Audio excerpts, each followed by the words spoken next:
అవతల వాళ్ళు మనని చులకన చేసి, తక్కువ చేసి మాట్లాడినప్పుడు, ఆ మాటలు మన మైండ్‌లో కోపం అనే విషం చాలా ఫాస్ట్‌గా మన మైండ్‌లో పాకుతుంది. లేకపోతే బాధ అనే విషం చాలా ఫాస్ట్‌గా పాకుతుంది.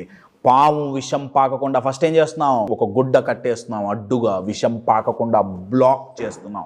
సిమిలర్లీ మనం ఫస్ట్ వాళ్ళ సెంటెన్సెస్, వాళ్ళ మాటలు మన మైండ్‌లోకి ఎక్కకుండా బ్లాక్ చేయాలి. That is the first thing అండి. ఎందుకంటే మైండ్ చెదిరిపోతుంది. ఒక్కొక్కసారి అవతల వాళ్ళు ఆ చులకన చేసే విధానం, బుల్లీ చేసే విధానం, ఇన్సల్ట్ చేసే విధానం చాలా మర్సీలెస్‌గా ఉంటుందండి. చాలా క్రూరంగా ఉంటుంది. కొన్నిసార్లు ఆ పదాలు, ఆ మాటలు చాలా బాధను కలిగిస్తాయి, కోపాన్ని కలిగిస్తాయి. సో ఫస్ట్ ఏంటి?